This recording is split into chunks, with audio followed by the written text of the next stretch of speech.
Oke. Barusan dengan siapa? Adi, Pak. Adi. Ya, ADHIE. AD. ADHIE. ADA. H, Pak. H. Oh, ADA. Oh, Adiaksa. Bukan, Pak. Tambahnya IE. Oh, IE, Adi. Oke. Adi Rahmatullah ya. Iya, Oke, Pak. terima kasih ya. Adi. Ya, oke, mungkin kita lanjutkan lagi. Berikutnya ya. Oke. Baris mudah. Apa yang membedakan proses learning antara deep learning dan machine learning pada umumnya? Nah, ini saya kira yang salah satu yang sangat penting bagi kita NLP itu adalah sejauh yang saya tahu itu kalau selain neural network atau kemudian di deep learning itu tidak bisa menyimpan informasi, biasanya tidak bisa menyimpan informasi urutan, ya, sequence. Seperti ini kan sequence, ada apa, kemudian yang, kemudian sebelah kanannya membedakan, sebelah kanannya proses urutan kan. Nah kalau SVM tidak bisa. Ya seperti multi-layer perceptron. Multi-layer perceptron kalian bisa pelajari ya yang ini ya. Yang di bukan di sini ya, nanti di yang di sini ya deep sequence. Ini kan sequence.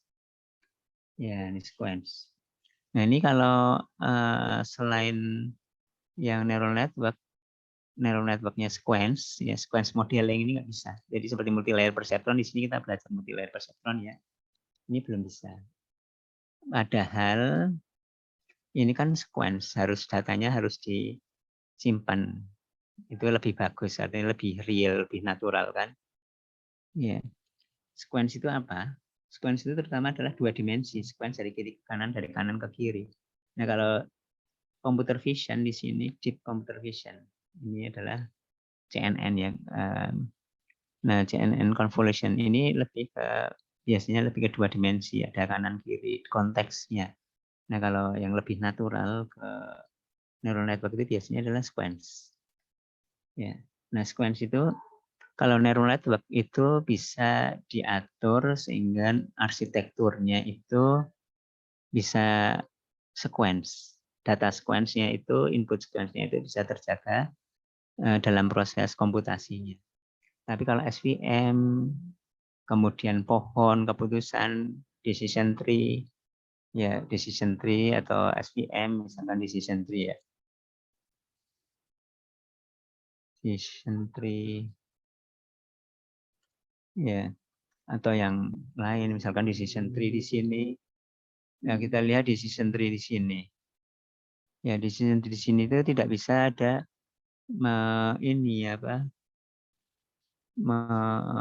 menyimpan urutan sequence ya. Decision tree itu seperti ini ya. Ini ada informasi sequence itu nggak ada di sini, nggak bisa disimpan. SVM, KNN, rule base nggak bisa. Yang kecuali kalau diutak-atik banget, nggak tahu ngotak-ngatiknya itu repot ya biasanya. Nah itu seperti itu.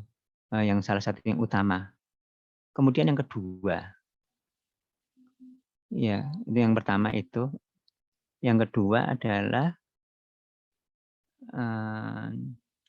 biasanya bisa inputnya itu yang low level. Seperti tadi ada low level, high level itu kan yang sangat low level. Atau intinya adalah end to end. End to end itu tidak ada praprosesnya. Nah kalau seperti SVM dan lain-lain biasanya SVM itu masih mending ya, dia bisa ininya banyak, inputnya dimensinya banyak ya. Tapi kalau yang seperti decision tree itu biasanya dimensinya atau inputnya tidak bisa terlalu banyak, sehingga artinya perlu dimensinya diperkecil dulu. Sehingga ada istilahnya kutukan dimensi kalau di NLP itu. Kutukan dimensi itu artinya kalau dimensinya banyak. Apa yang disebut dengan dimensi? Dimensi itu adalah jumlah input, jumlah atribut inputnya. Kalau banyak itu algoritma learningnya itu nggak efektif, nggak akurat.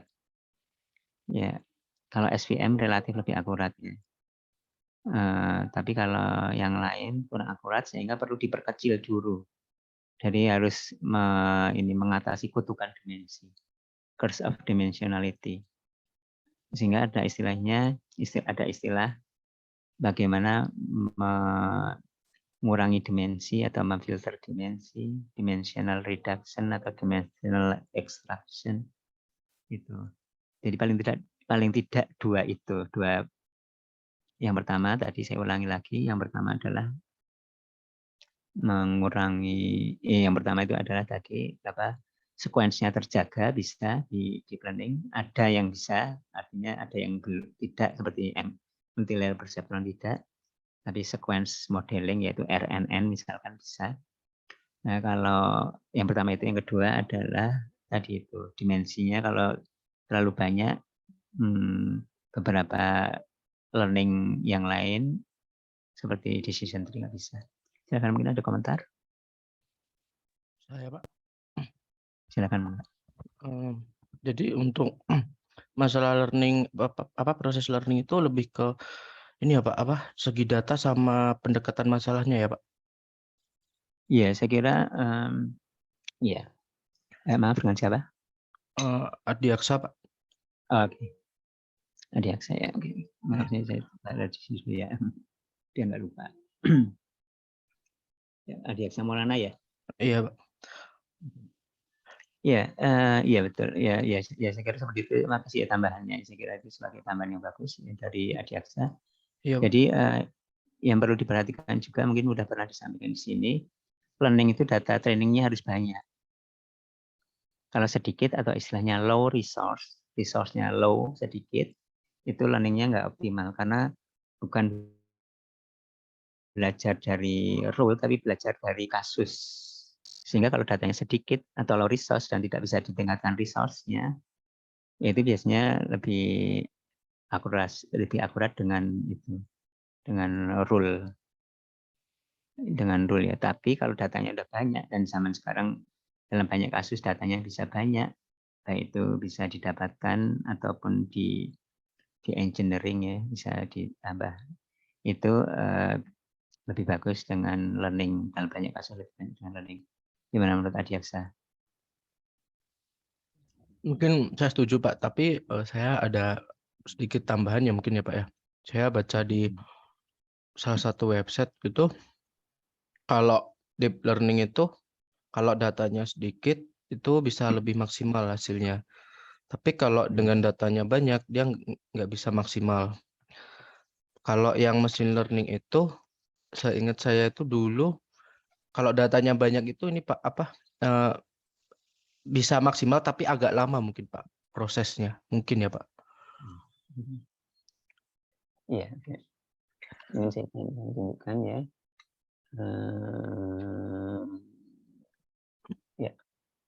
Ya, yang saya tangkap barusan yang diceritakan Adiaksa ya, itu adalah kalau yang optimal justru datanya sedikit ya. Iya, di deep learning ya. Iya, ya. Ini adalah contoh.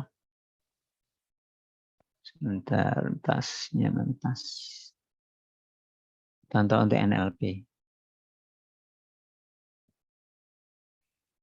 Ini contoh untuk NLP, satu kompetisi istilahnya. Mungkin kompetisi ya, kompetisi bukan berbayar, tapi kompetisi untuk ini ya.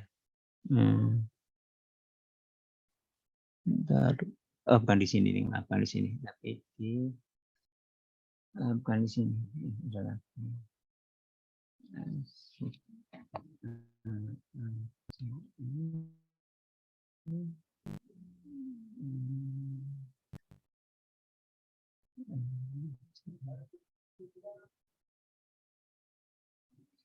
Saya nggak lupa.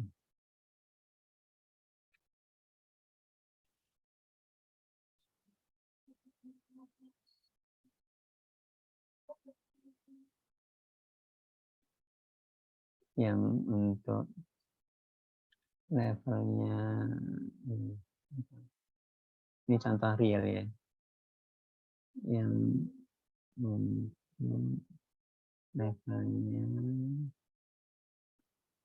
levelnya kata morfologi sigmor ACL sigmor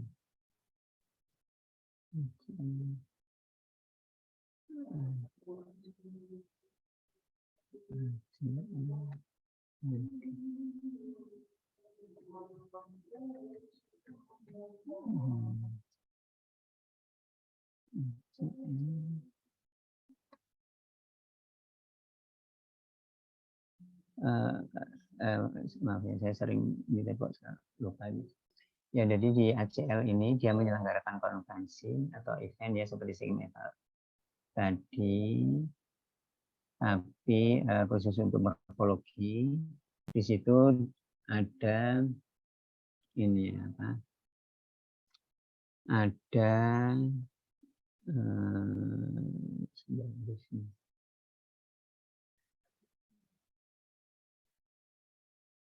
ada kompetisinya itu ada beberapa jenis datanya. Ada data yang sedikit, ada yang datanya banyak, ada datanya yang lebih banyak lagi. Ya. Sigmorphone. Sigmorphone. Sigmorphone.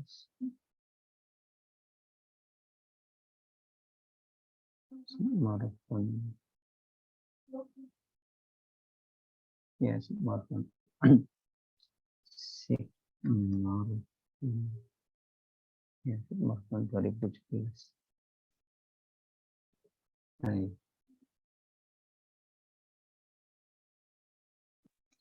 ya, ya di sini tas.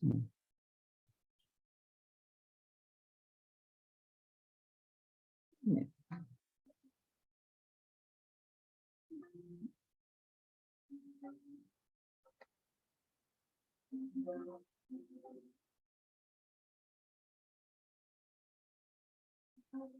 Ya, jadi ini contohnya ada di Sigmorphone,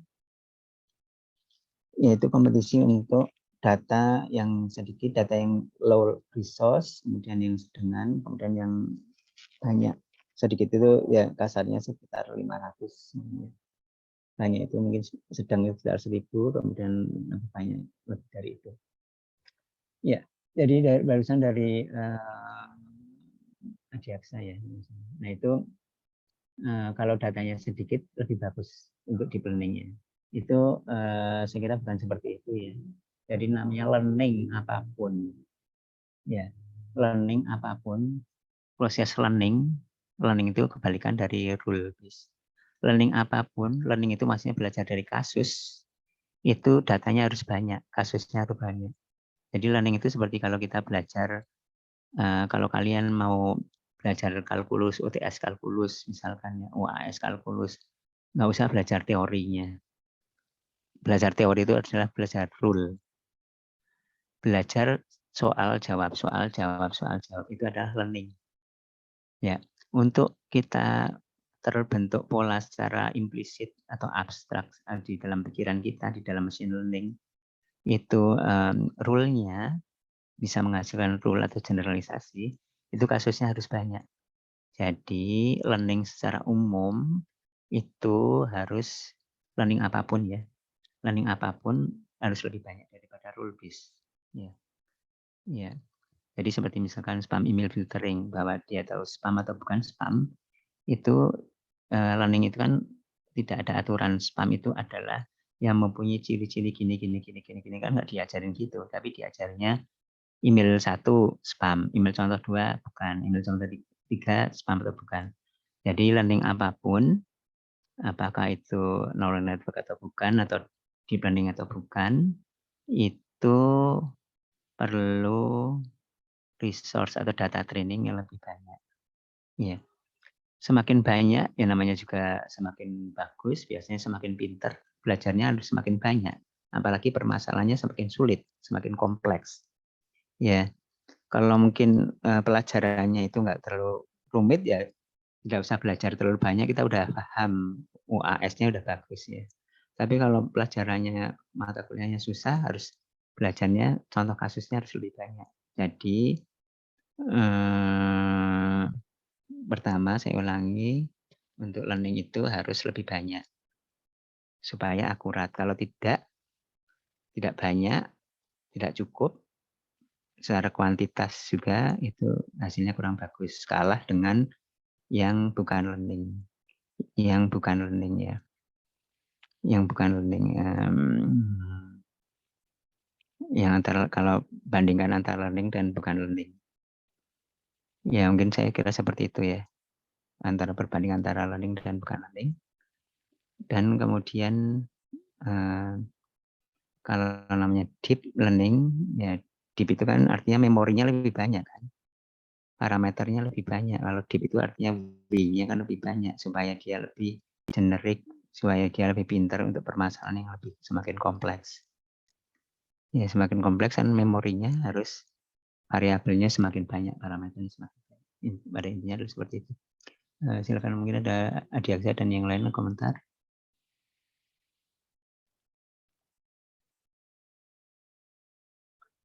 Ya mungkin kita lanjutkan aja. Apa tujuan mencari loss optimization pada training neural network? Apa tujuannya? Mungkin ada yang bisa memberi komentar. Apa tujuan mencari loss optimization pada training neural network? Jadi proses training ini loss optimization itu maksudnya sekitar kalau lebih eksplisit adalah minimal loss-nya. Seperti tadi gradient descent tadi. Tujuannya apa? Ya, tujuannya adalah menghasilkan namanya training, menghasilkan model ya. Training itu menghasilkan model yang sebagus mungkin. Sebagus mungkin maksudnya segenerik mungkin. Segenerik mungkin maksudnya kalau waktu dites dengan data tes, bukan data training, dia seefektif mungkin. Ya, atau kalau ya, mendapatkan itu dengan ya tadi global minimal ya, global minimal itu ya efeknya tadi model yang efektif. Iya. Gimana, mungkin ada komentar? Ya mungkin kita lanjut dulu ya. Berikutnya, bagaimana cara mengoptimalkan performance dari model neural network pada NLP? Performance di sini mungkin dalam arti kita efektivitas ya atau akurasi dalam tanda petik ya. Cara supaya efektif, supaya akurat gimana modelnya?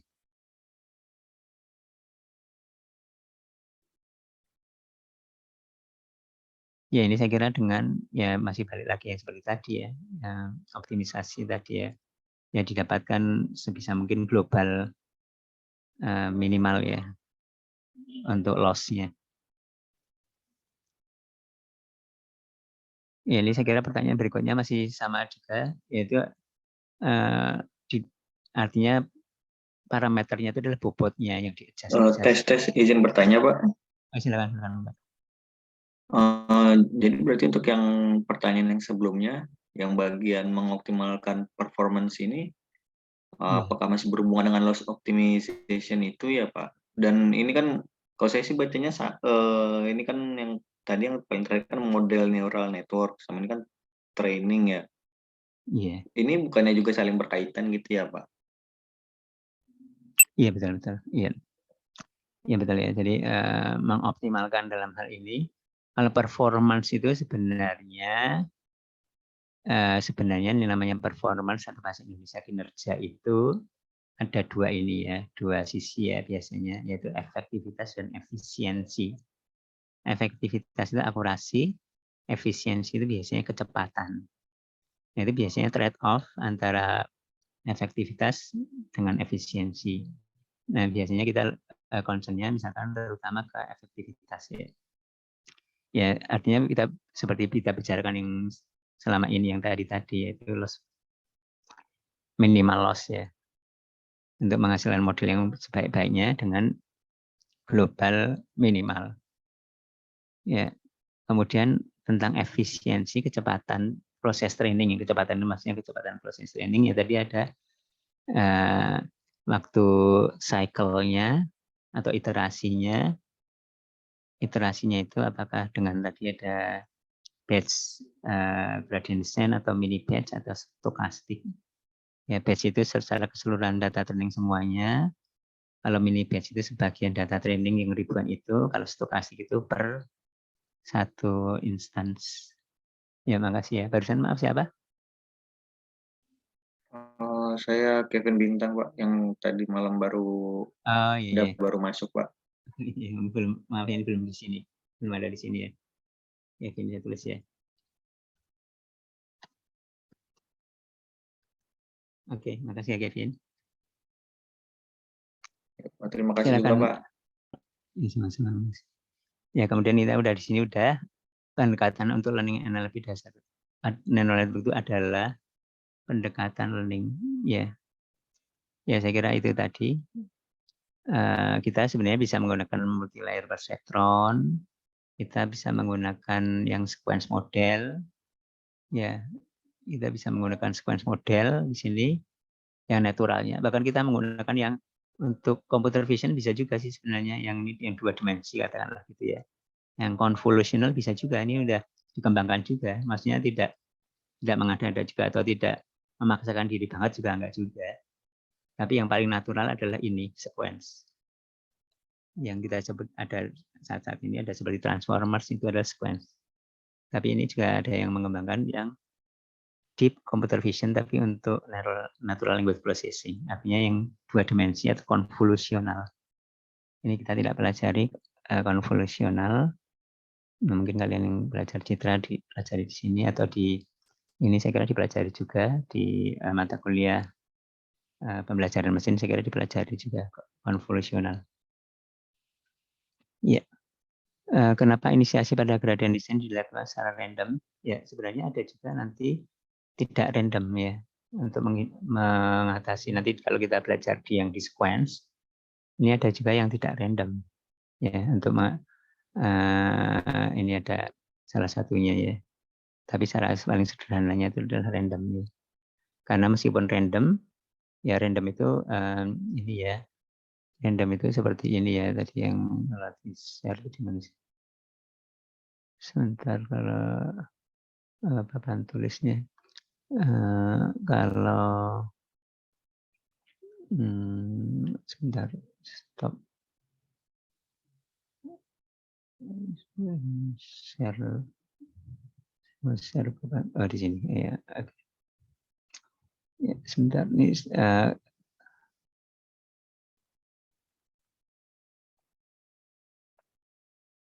ya, whiteboardnya ya, ini balik lagi ke sini. Ini random itu maksudnya bobotnya random, mau di sini atau di sini, kalau satu dimensi atau di sini atau di sini atau di sini. Ya biasanya kan dapat dikatakan ya seperti misalkan gini ya, kembali lagi ini gambar yang sama tadi saya. Kalau kita sebenarnya kita mempunyai pola, tapi pola itu kan kita nggak tahu seperti apa polanya kan. Pola antara fungsi antara bobot dengan ini, antara bobot himpunan bobot sebenarnya bobot dengan loss-nya ya. Loss itu skalar, lagi bobot itu biasanya ini adalah matriks. Polanya sebenarnya seperti ini kan. Tapi kita kan nggak tahu polanya seperti apa. Kalau masa kita harus nyari polanya dulu semuanya, itu sangat banyak kemungkinan kalau realnya, karena sangat tidak ini apa, sangat tidak bagus ya. Ya, harusnya kalau misalkan kita mau di sini mulainya awalnya inisialisasinya dari sini atau inisialisasinya dari sini ya, di sini inisialisasinya bobotnya atau ini inisialisasinya di sini artinya random ya, idealnya akhirnya mendapatkan yang di sini bobotnya yang minimal loss-nya minimal ya, seperti itu. Tetapi kita kan nggak tahu nanti mau kemana, ini yang paling dekat di sini kan nggak tahu, kita belum tahu. Ini kan masih, ini kalau misalkan digambarkan bisa seperti ini, tapi menggambarkan garis ini atau menggambarkan kalau W-nya kalau cuma satu, kalau W-nya cuma satu ya coba dicoba semua dari sini, dicoba satu dicoba bisa.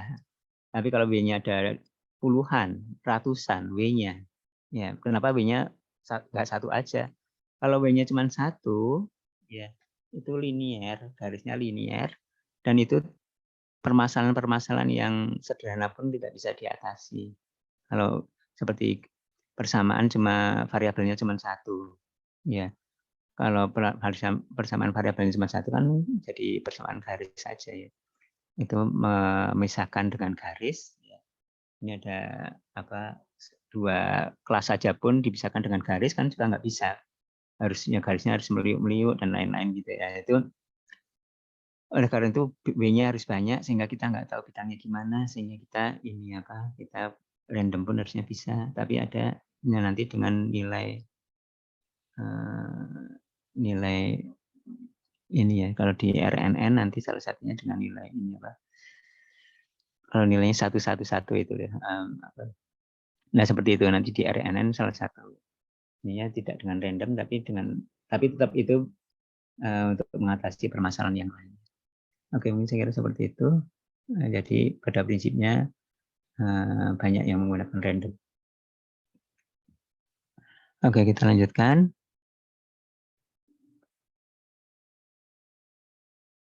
Apakah neural network merupakan satu-satunya arsitektur pada deep learning? Ya silakan, mungkin ada yang mengomentari ini. Apakah ada misalkan bukan neural network, tapi misalkan SVM, deep learning, atau decision tree atau yang lain, yang learning tapi bukan neural network, dan itu jadi deep learning. Deep learning yang bukan neural network.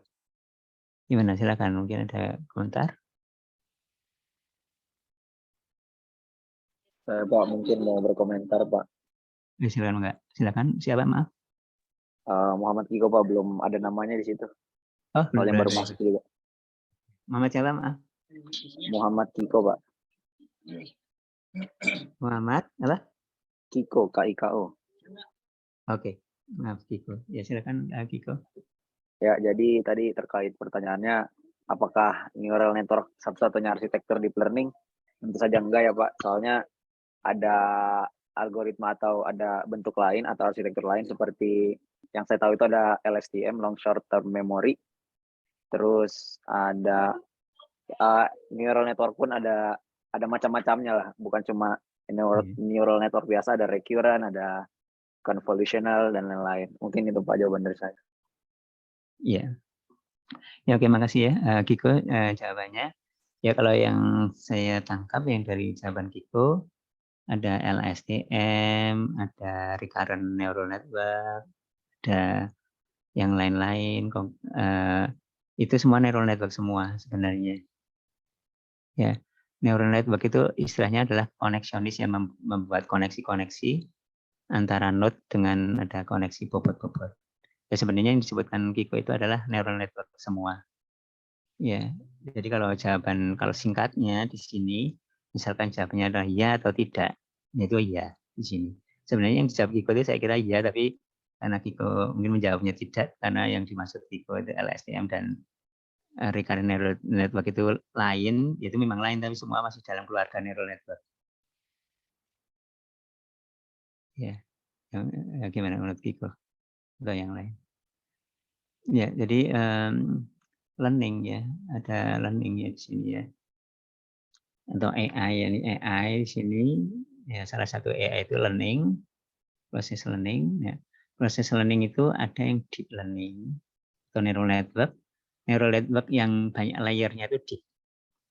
Ya, banyak layer itu ya ada yang mengatakan 3. Jadi deep learning itu semua neural network. Deep learning itu semua neural network yang deep. Mengapa deep? Ya, mengapa tidak yang low gitu ya, atau shallow ya? Nah itu yang dangkal ya, shallow atau dangkal itu karena kalau deep itu artinya deep itu secara implisit atau mungkin ya agak eksplisit juga. Deep itu artinya karena bobotnya banyak W-nya. Ya, jadi kalau ini layar pertama, layar kedua, layar ketiga, layar keempat. Nah, di sini kan bobot, matriks bobot, koneksi-koneksi ini bobot.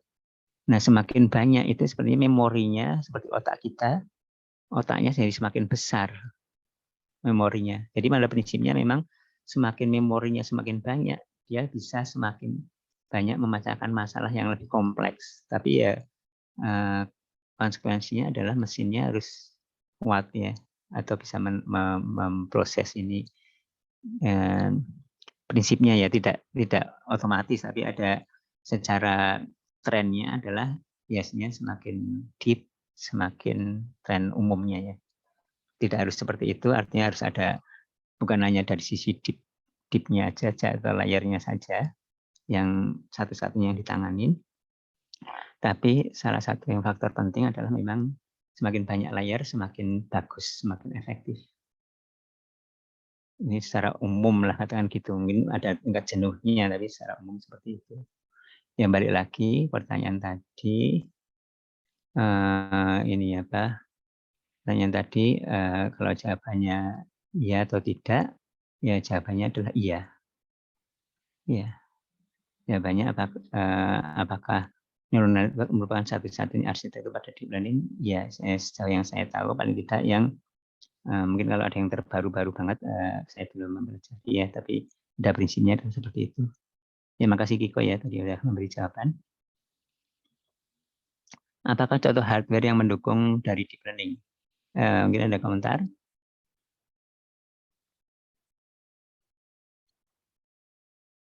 Hardware yang mendukung deep learning. Deep learning itu kelemahannya apa?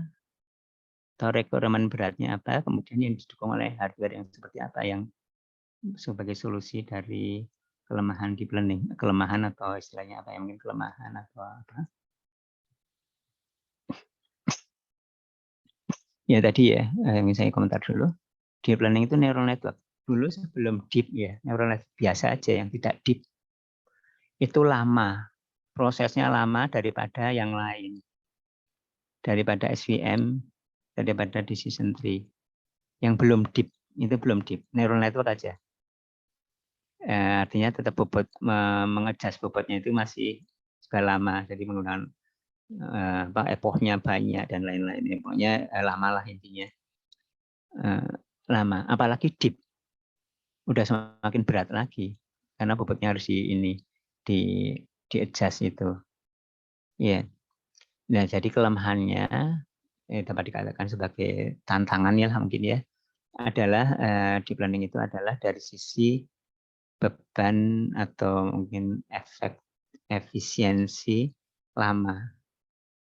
Sehingga kalau bisa diparalel lebih bagus. Ya, paralel itu maksudnya prosesnya memang bisa secara bersamaan paralel. Ada yang bisa paralel, yang ada yang tidak bisa secara naturalnya. Nah, seperti ini deep sequence itu ada yang disebut di RNN harus sequence dari kiri ke kanan harus serial prosesnya. Ya, harus serial prosesnya. Nanti kita pelajari di RNN prosesnya harus serial. Kalau prosesnya serial itu mesin yang bisa paralel itu percuma aja. Ya. Karena modelnya nggak bisa paralel.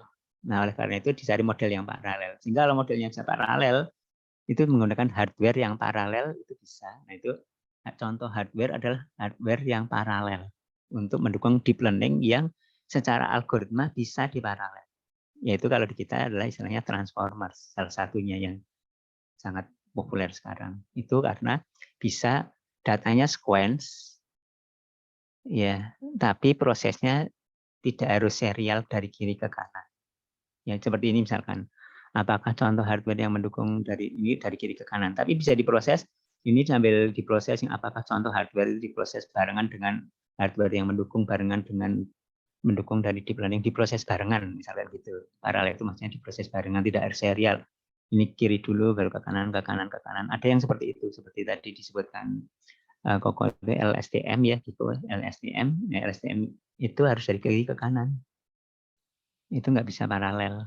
Nah, sekarang dikembangkan bagaimana supaya karena namanya neural network pada umumnya deep learning apalagi yang neural network yang deep, nah itu harus didukung dengan hardware yang paralel. Ya, ya mungkin seperti itu. Kita lanjutkan. Apakah pemilihan fungsi aktivasi pada neural network berdampak pada akurasi yang dihasilkan? Ya ini bisa menghasilkan kalau di ini bisa apalagi di ini ya, di NLP. Di mana NLP itu bisa panjang di sini. Ininya kata-katanya bisa panjang. Nanti kita pelajari di yang berikutnya ya, di RNN. Nanti minggu berikutnya. Nah, ini aktivasi yang berbeda bisa mempunyai dampak. Ya, mempunyai dampak yang termasuk dampak itu mempengaruhi akurasi. Ya, yang kita lanjutkan dulu. Bagaimana menentukan bias? Ya, bias itu sebenarnya adalah bobot. Bobot, tapi bobot yang tidak variabel dikalikan dengan yang sebelumnya ya. Jadi seperti bobot ini apa? Tapi seperti kalau persamaan itu seperti konstanta gitu ya. Tapi tetap harus di adjust dulu waktu dalam propagation. Jadi ini sama juga seperti biasanya adalah dengan bisa random. Bagaimana menentukan, maksudnya menentukan kalau awalnya juga random juga bisa. Atau kalau nggak random, misalkan dibuat seragam gitu atau apa gitu ya, ya juga nanti bisa ini. Jadi kalau kita tadi menggambar-gambar tadi yang propagation tadi ya, ya itu ini termasuk ini juga termasuk termasuk biasnya juga ya. Jadi sini itu termasuk sebenarnya bobot itu himpunan bobot, kalau bobotnya sudah banyak termasuk bias. Ya, termasuk bias ya. Meskipun ada bobot, tidak ada bobotnya ya sebenarnya ya, kalau bukan bobot. Bobotnya bobot bias ya. Bobotnya itu sebenarnya bobot bias. Jadi tetap harus di-adjust juga. Jadi harus di-adjust juga. Oke, ini saya kira seperti itu. Lanjutkan ya.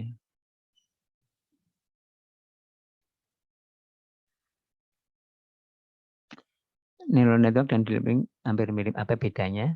Ini kalau neural network itu adalah umum, baik itu deep maupun yang tidak deep. Kalau deep learning itu adalah neural network yang deep. Batch, mini batch, stokastik yang tadi ya. Kekurangan dan masalah masing-masing tadi udah ya, sekiranya kita bahas tadi yang pertama. Kita lanjutkan. Perceptron ada dua operasi yang sum dan non-linearity. Nah, pada prinsipnya di neural network dan neural network deep learning itu sum dan non-linearity. Ini pada prinsipnya adalah sebenarnya ini perkalian ya, ada perkalian sebenarnya. Perkalian, kemudian perkalian di sum, kemudian non-linearity. Ada perceptron, ada operasi, yaitu salah satu operasi itu ada yang salah, apakah mungkin terjadi? Ya, ini saya kira kalau ini kan operasi yang kalau di mesin saya kira ya operasinya tidak salah ya, kalau di sisi salah atau tidak salahnya ya. Yang ada saya kira optimal tidak optimalnya terutama di non-linearity ini. Non-linearity itu atau aktivasi. Jadi ada pertanyaan di depan, ada aktivasi, mungkin kalian yang belum begitu mempelajari bisa pelajari ya. Kemudian berikutnya pada kasus apa neural network deep learning lebih ditimbulkan daripada nah ini saya kira pertanyaannya bukan seperti itu ya, karena deep learning itu semua harus neural network. Ya. Jadi tidak ada deep learning yang tidak neural network. Ya. Kemudian dari perhitungan error dan loss, apakah metode yang paling efektif? Nah sekarang kalau yang populer itu adalah dengan pada prinsipnya adalah backpropagation, gradient descent tadi. Ya dengan varian-variannya. Ada mini batch, batch, stokastik, kemudian ada yang lain-lain ya, ada parameter-parameter yang lain, hyperparameter, ini apa, macam-macam ya. Ya, apakah implementasi dari neural network dalam kehidupan sehari-hari? Ya, mungkin ini silakan mungkin ada komentar. Apakah implementasi dari neural network dan deep learning dalam kehidupan sehari-hari? Yang saya kira hampir semuanya kalian pakai setiap hari sekarang. Secara sadar atau tidak sadar. Silakan mungkin dapat komentar ini. Apakah implementasi ya aplikasi sekarang ini yang kita pakai dari neural network dan deep learning dalam kehidupan sehari-hari? Silakan. Saya kira kita hampir setiap hari ini, kita hampir setiap hari memakai ini. Silakan.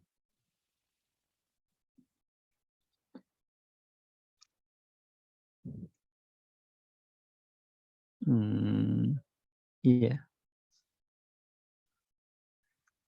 Yusuf, gimana menurut Yusuf? Arsenio Yusuf, gimana?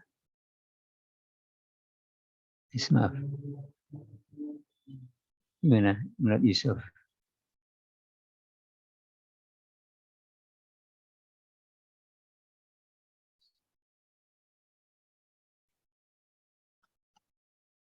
Gimana Yusuf?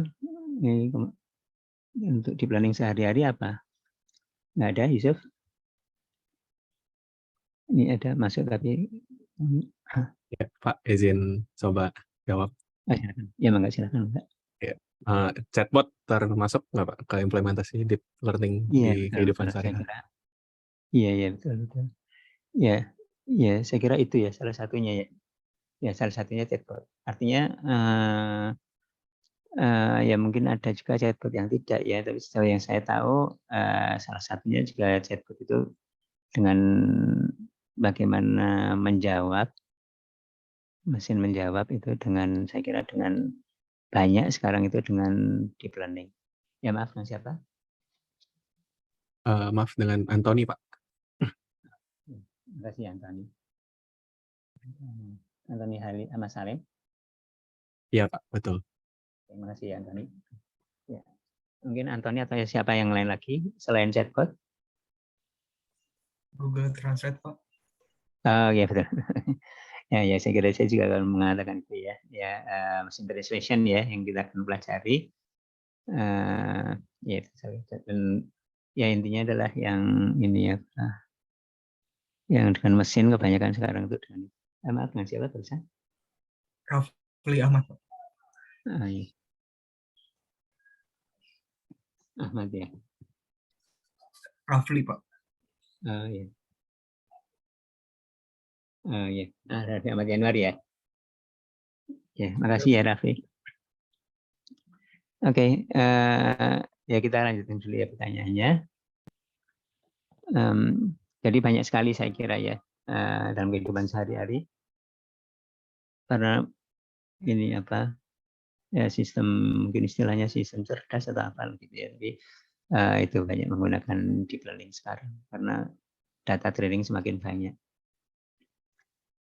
Kemudian kapan perseptron bisa memiliki multi output dan kapan hanya satu output. Jadi outputnya satu atau lebih. Ya saya kira output itu memang bisa satu atau lebih ya. Yang penting itu pertama, maaf sebentar lihat chatnya.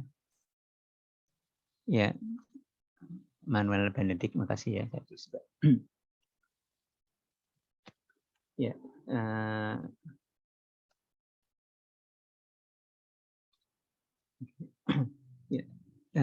ya, jadi apa outputnya itu bisa satu atau bisa lebih. Sebentar ya. Oke. Ya.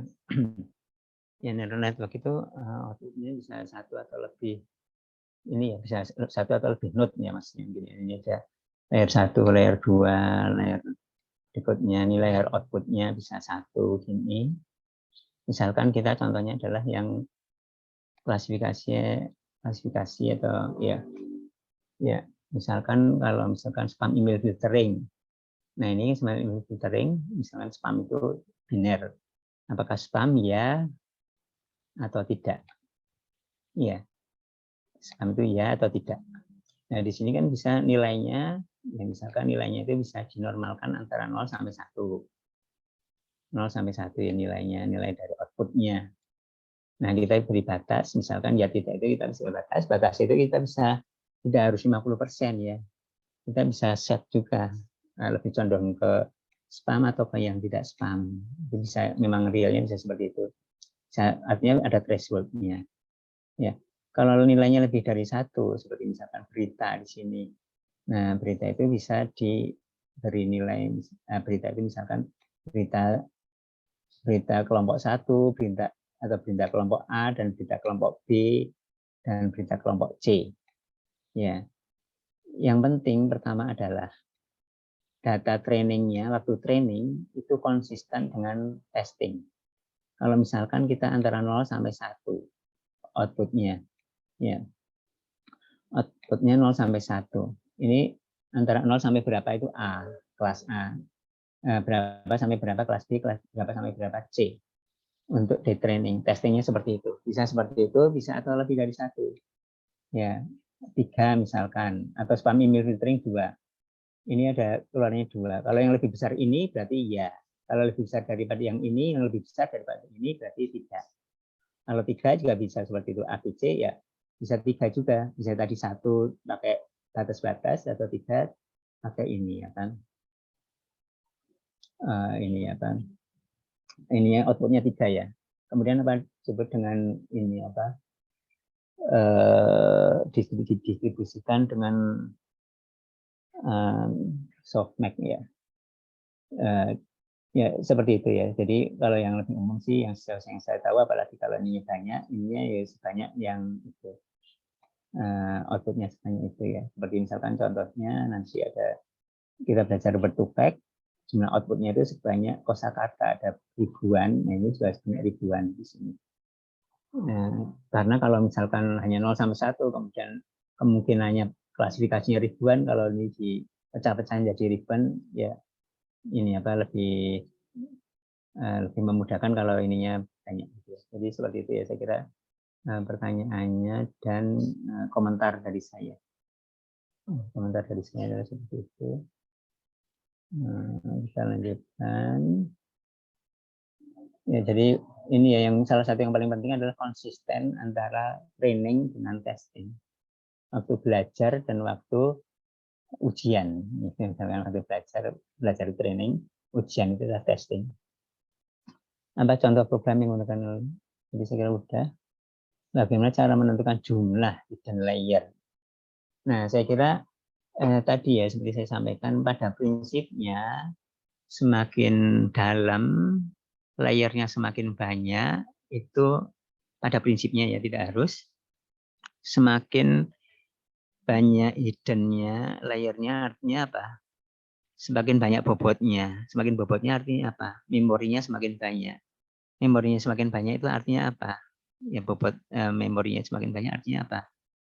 Artinya bisa semakin pintar, semakin permasalahan-permasalahan yang lebih rumit. Permasalahan yang lebih rumit itu apa? Contohnya menerjemahkan machine translation misalkan. Machine translation yang dari yang ada yang jenis-jenis kata-kata yang susah. Kata susah itu ada orang, kemudian orang ini ada orang atau ini nama orang atau bahasa Inggris, atau bahkan mungkin juga misalkan sampai mungkin yang agak eksplisit dengan implisit ya, seperti ya katakanlah misalkan di opinion mining ada ini sebenarnya nyinyir berarti negatif ya, tidak memuji tapi itu sebenarnya negatif, misalkan seperti itu. Jadi intinya jawaban singkatnya adalah sebenarnya semakin dari sisi efektivitas semakin banyak semakin efektif, semakin akurat untuk permasalahan yang semakin susah. Tapi semakin banyak juga mesinnya harus siap, semakin siap. Artinya bisa paralel misalkan, atau mesin ini kapasitasnya semakin besar. Ya, saya kira seperti itu. Mungkin kalau kita lanjutkan, tapi kalau ada komentar silakan. Ya, lanjut ya. Apakah algoritma mana yang sering dipakai NLP untuk desain learning rate? Ya, learning rate saya kira ada yang adaptif. Saya kira ada beberapa. Maaf saya kurang belum mengeksplor banget, tapi saya kira yang baru semakin baru semakin banyak ya. Semakin banyak dipakai karena ini apa saya kira mengatasi yang lama-lama ya. Ya untuk algoritma atau untuk teknik untuk learning rate yang adaptif. Mengapa deep learning penting digunakan dalam NLP? Ya ini jawabannya saya kira bukan hanya untuk NLP, juga untuk image dan lain-lain. Salah satunya adalah karena end to end. Ya. Kalau dulu itu harus praproses. Praproses itu contohnya adalah kalau NLP itu salah satunya adalah karena dimensinya tinggi. Dimensi tinggi itu maksudnya adalah atributnya banyak. Atributnya banyak itu maksudnya kalau atributnya itu adalah ini kata-kata ini. Karena kata-kata itu biasanya panjang. Nah itu istilahnya tadi curse of dimensionality, kutukan dimensi.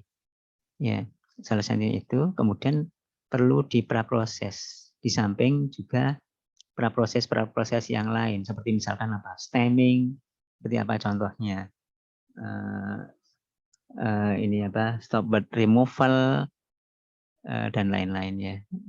Kalau deep learning itu cenderung filosofinya adalah end to end, artinya inputnya itu kasar raw data, keluarnya udah tanpa harus di dalamnya ada prosesnya apa seperti misalkan proses linguistik. Ya, proses linguistik kalau atau proses yang statistikal tadi seperti stemming dan lain-lain. Atau linguistik itu semakin diminimalisir meskipun kadang-kadang masih tetap diperlukan untuk supaya lebih akurat dan supaya lebih ya salah satunya lebih akurat. Apa saja penerapan yang dapat dilakukan oleh neural network? Saya kira banyak tadi ya. Ada machine translation, chatbot dan lain-lain. Apakah sentimen analisis, yaitu sentimen analisis saya kira juga termasuk ya. Kemudian mengapa perlu adanya neural network? Nah, saya kira karena deep learning. Neural network itu karena deep learning. Ya, deep learning kenapa deep learning? Nah, karena salah satunya end to end. Ya. Dan lebih efektif, yang paling jelas lebih efektif. Jadi mungkin saya sudah pernah sampaikan. Awalnya deep learning itu dari image ya. Yang itu terjadi tsunami. Artinya yang non deep learning dengan deep learning itu selisihnya bisa hampir sekitar 10% akurasinya melonjak lebih tinggi. Demikian juga kalau di NLP berawal salah satunya dari machine translation. Itu jadi jauh lebih bagus ya. Jauh lebih bagus. Artinya efektif. Ya. Artinya efektif, akurat ya. Kemudian dari sisi lambatnya neural network dan lain-lain susahnya misalkan implementasi itu bisa diatasi dengan adanya software dan hardware yang menunjang. Kemudian metode regularization apa yang digunakan mencegah overfitting? Saya kira ada itu ya itu sudah ada early stopping, kemudian apa yang istilahnya apa di bawah ada juga sih ya ini dropping ini ada dropping, early stopping ya. Jadi sebenarnya prinsip umum juga ya. Dropping itu seperti kalau di pohon itu istilahnya pruning, dipotongin. Intinya adalah supaya lebih generik, hasilnya lebih generik. Ya, kalau tidak dipotongin, maksudnya potong itu maksudnya satu proses, satu iterasi training dengan iterasi yang training yang lain menggunakan model yang sama arsitekturnya itu atau seperti misalkan gini mungkin analoginya ya. Yang dilatih misalkan kalau kita olahraga yang dilatih apa tangannya, yang dilatih kaki-kakinya, konsentrasinya. Ya kalau tidak dropping itu artinya dilatih semuanya bareng semua. Kalau dropping itu sebagian node-nya di-delete. Sehingga sebagian node yang lain kuat, misalnya kuat intinya learning-nya. Seperti kalau olahraga itu analoginya itu. Dilatih lehernya aja dulu dan tangannya. Jadi dilatihnya konsentrasi ke bagian-bagian tertentu. Nah, early stopping itu juga mencegah overfitting dan itu apa? Itu ya apa? Ya generalisasi overfitting itu maksudnya berkaitan dengan generalisasi. Generalisasi itu artinya ini. Generalisasi itu artinya apa? Generalisasi itu artinya adalah kalau kita belajar mau UAS, ya belajar mau UAS, kita ada setumpuk buku, ratusan pertanyaan, tanya jawab, ada pertanyaan kunci jawaban, pertanyaan kunci jawaban, pertanyaan kunci jawaban. Ujiannya soalnya apapun, ya itu kita bisa. Itu adalah generalisasi karena kita di pikiran kita udah generalisasi, udah kita bisa tahu konsep-konsep dari bab 1, bab 2 tentang ini tentang itu. Ya, itu adalah generalisasi. Artinya generalisasi itu dites dengan ujian yang kita belum pernah pelajari, yang kasusnya persis dengan yang kita pelajari waktu kita belajar. Kebalikan dengan dari generalisasi adalah memorizing, learning, lawan dari learning itu adalah memorizing. Lawan dari belajar itu adalah menghafal. Ya, jadi yang di sini bukan memorizing tapi learning. Ya, artinya soalnya apapun kalau kita membuat mesin translation, mesin penerjemah, itu kan nanti yang dipakai oleh saya, si A, si B, si C, yang pertanyaan apa yang mau diterjemahkan itu beda-beda kan. Nah itu, yaitu dengan istilahnya regularization, pengaturan. Pengaturan itu supaya generik, yaitu dengan antara dengan dropping dan early stopping. Mungkin kalian yang belum ini bisa lihat lagi. Apakah pendekatan learning yang lain selain neural network are deep learning? Ya saya kira banyak ya, ada SVM dan lain-lain. Mungkin ada yang menjawab yang waktu belajar di learning, machine learning, pembelajaran mesin, mata kuliah machine learning, apalagi selain neural network deep learning apa yang kalian pelajari? Ini silakan. Ada KNN, Pak. Ya betul. Ada KNN, selain KNN. Apa mungkin masih ingat nggak? Ada random forest. Iya betul. Random forest itu termasuk decision tree, betul. Random forest itu termasuk decision tree dan assembly, yaitu assembly. Ya betul. Terima kasih. Ya betul. Iya. Itu masih sama-sama learning ya. Masih sama learning itu kebalikannya dari dulu ya. Terima kasih ya. Maaf, dengan siapa barusan? Para Azhara, Pak.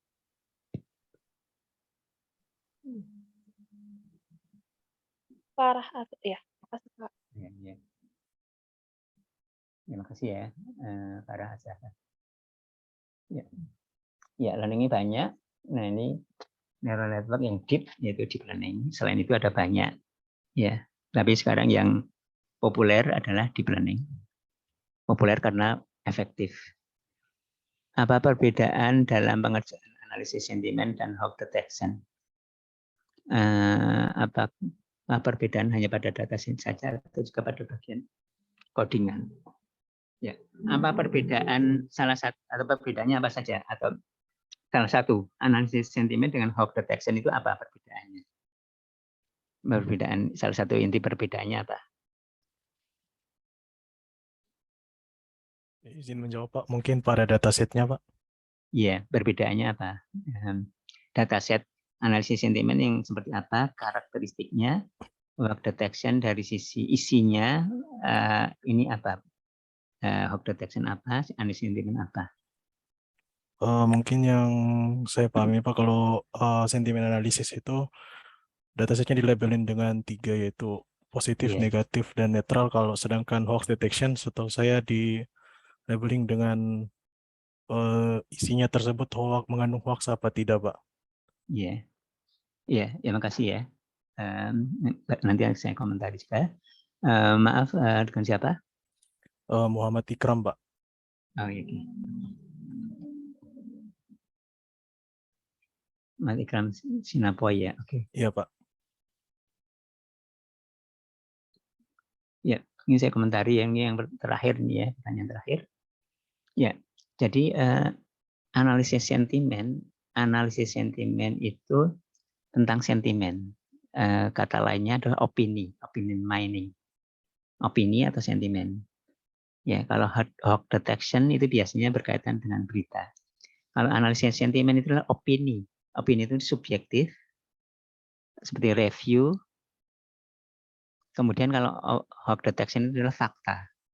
Jadi kalau misalnya ya, di hoax detection itu hoax ya misalkan ditangkap karena hoax misalkan gitu. Kalau opini dia nggak pernah ditangkap. Karena dia tidak menyatakan fakta, tapi opini dia. Jadi seperti misalkan orang beropini, ya kan ada kan situs yang isinya opini-opini dari ya yang ahli atau yang dia menyatakan opini itu. Ini bukan fakta, saya bukan ini, tapi opini. Opini itu pendapat. Ya, ya kalau opini itu ada kata-kata yang berkaitan dengan opini. Misalkan bagus, jelek, mahal, murah, susah, gampang. Itu kan subjektif. Kalau hoax detection itu berkaitan dengan fakta. Dan ininya juga pembandingnya adalah biasanya pembandingnya ya fakta-fakta yang dianggap udah. Fakta-fakta yang dianggap sudah lengkap seperti berita yang ada di berita-berita mainstream lah gitu ya, yang udah di media itu. Ya. Artinya salah satu perbedaannya adalah kalau analisis sentimen atau opinion mining istilahnya itu juga kadang bagus juga melibatkan ini kata-kata opini, ya sehingga ada daftar kata-kata opini. Ya kalau dia ada kata bagus, hebat, oh ini udah melihat dari kata-kata tertentu aja udah tahu kemungkinan bahwa dia itu positif, gitu. Berbeda dengan hoax yang itu adalah fakta, bukan opini. Misalnya seperti itu di samping dataset, ya di bagian codingan yaitu salah satunya pendekatannya dengan di aplikasinya yaitu dia melibatkan melibatkan daftar kata opini. Ini salah satunya itu yang gampang, relatif gampang tapi populer. Terakhir silakan mungkin ada komentar atau pertanyaan di luar ini sebelum kita tutup.